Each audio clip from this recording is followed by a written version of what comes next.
ended up with my rabbit Popcorn. Please like if you like the video.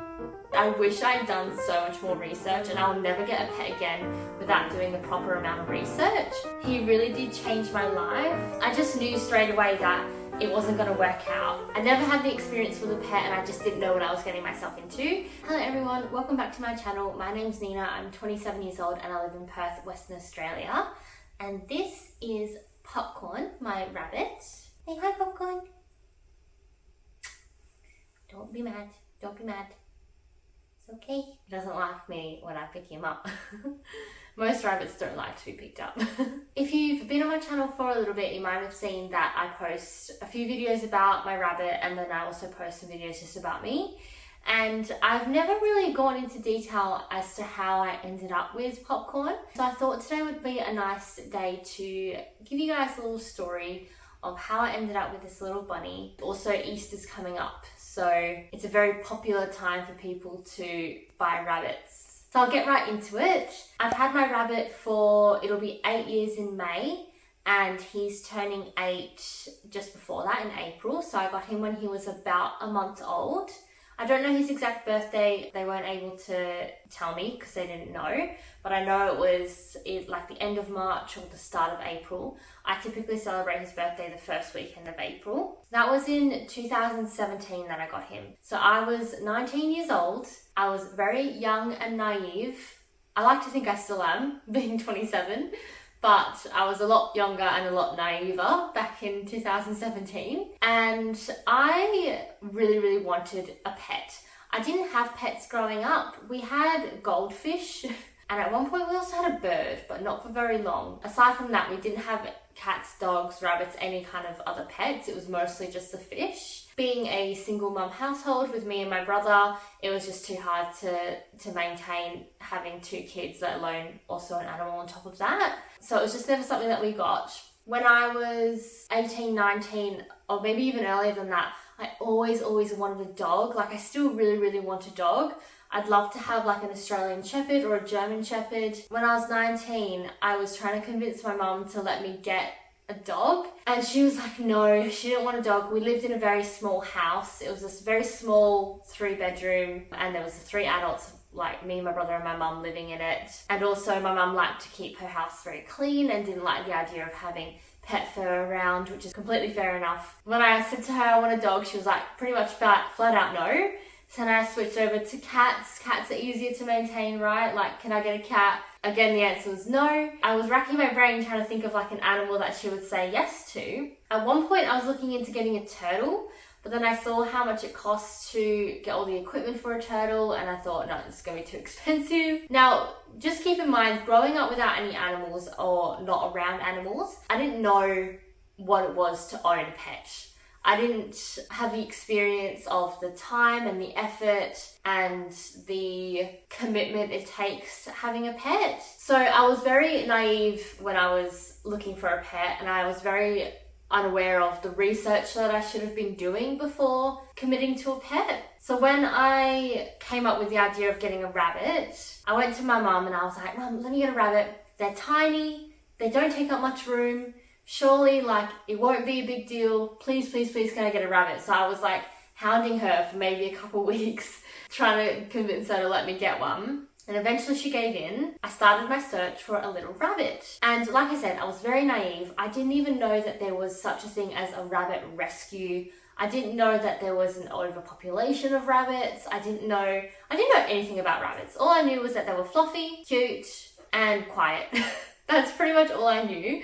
And like I said, I wish I'd done so much more research, and I'll never get a pet again without doing the proper amount of research. So back in 2017, there were a lot more pet stores around. Nowadays in Australia, there's not really pet stores. I don't know if they're illegal or if there's just laws that make it very difficult to have like a pet store, but I'm grateful for it. I don't like pet stores. I don't like the ideas of animals in cages. There was this shop that was a 5-minute drive from me that had, I think they had kittens. They also had guinea pigs and they had rabbits. So I went to this pet store. Actually, my boyfriend went there first and he found the litter that Popcorn was from. And he called me and was like, oh, come over here. There's a litter of rabbits here. So I went when he called. There was maybe like 8 to 10 rabbits in his litter, but they were all in this cage together that was maybe like this big, so maybe like might have been a meter long by half a meter wide. So it wasn't that big. It was very small, I think, for 10 baby rabbits, or 8 to 10 baby rabbits. When I saw the cage that he was living in, I felt very bad for them, and I noticed that there was not any food in the cage at all, except for one full whole apple, which is not what you should be feeding a rabbit. It's like one whole full apple. They can have apple as a treat, not in the way that it was like that. I had a look, and the only rabbit that was eating the apple, the other rabbits weren't eating anything, was Popcorn. So my mum was like, oh, look at that one's eating, you should get that one. And he was also a very unique colour to the rest. The rest of them were pretty much all solid colours, and he was this butterfly tan colour. So I picked him out, I put him up on the counter to buy him. I think he was like $40. And I'm a very big rescue advocate now. But like I keep saying, I didn't know about rescues back then. I was very, very naive. I did not do the research that I should have done. But I do feel like I rescued Popcorn. I feel like I rescued him from a crappy situation in the way that he was living. And I also think I rescued him because Popcorn has been through a lot of health issues in his 8 years.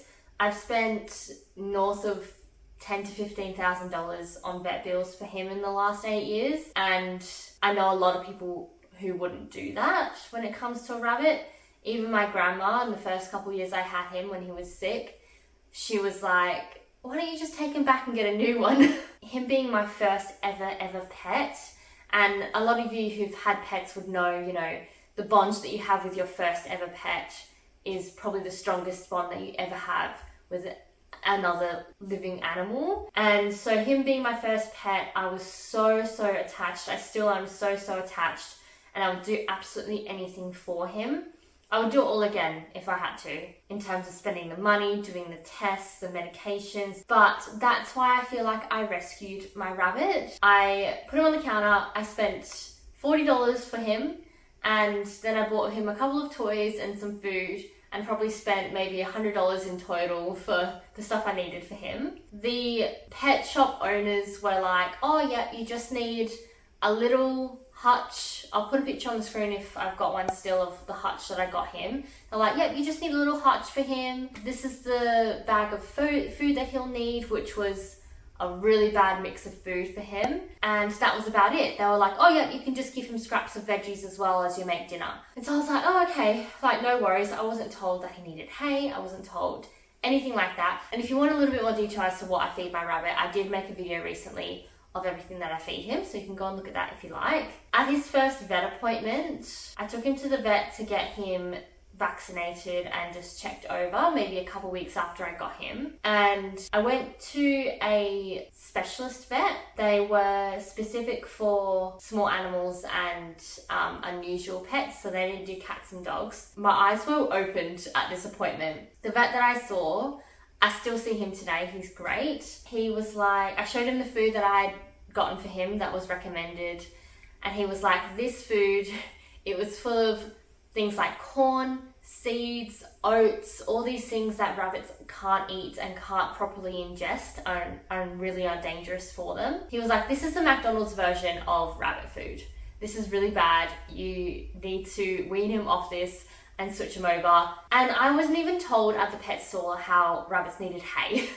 So 80% of a rabbit's diet should be hay. And I didn't know that for the first couple of weeks I had him. I switched his diet over gradually after I got him, put him on some good quality pellets, put him on some hay.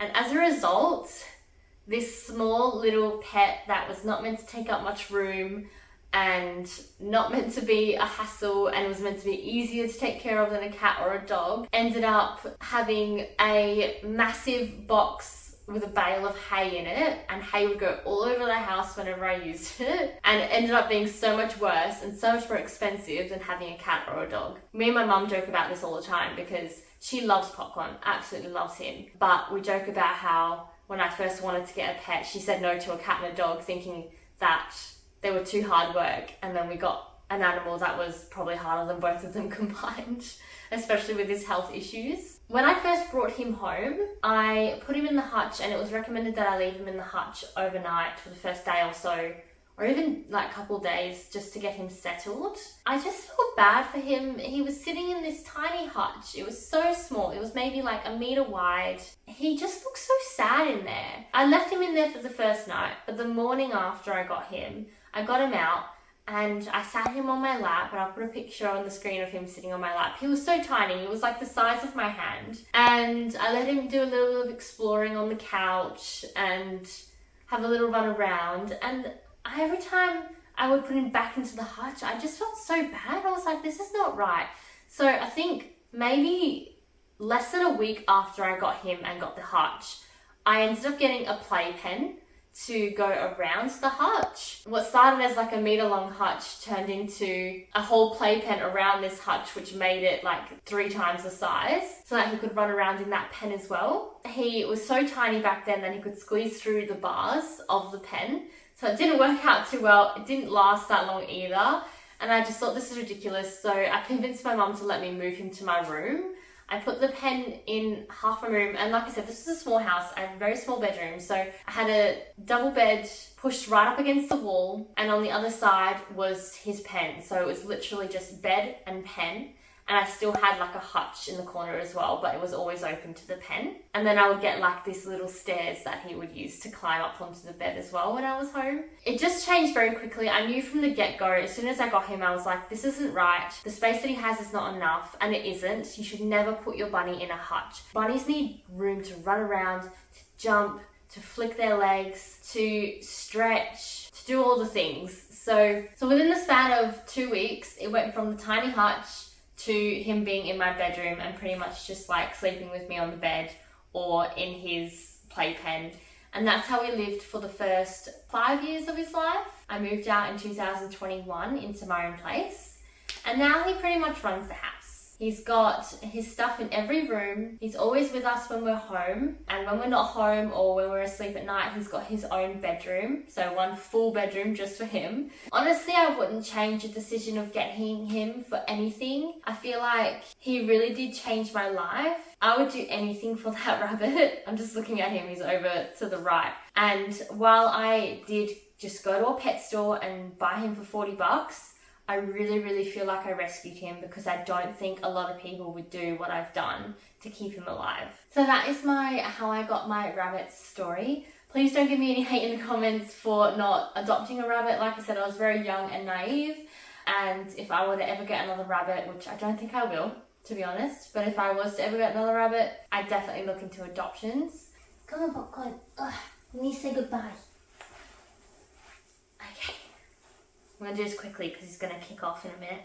If you do plan on getting a rabbit anytime soon, or with Easter coming up, if you have kids who really want a rabbit, please do the research. Make sure you know what you're getting into, because the oldest rabbit that I've heard of lived to 16. Getting a bunny is not just a little cute animal that you can shove in a hutch in a backyard or in a garage. They don't do well in the heat, especially in Australia. I've had him for 8 years and hopefully many more. Rabbits live at least 8 to 12 years, so it is a very long commitment. If you are looking at getting a rabbit for your kids at Easter, please ask yourself, in 10 years time, do you think your kid will still want to be looking after your rabbit? Just please make sure you know what you're getting yourself into, and don't do what I did, where I didn't know what I was getting myself into. It's a very big commitment.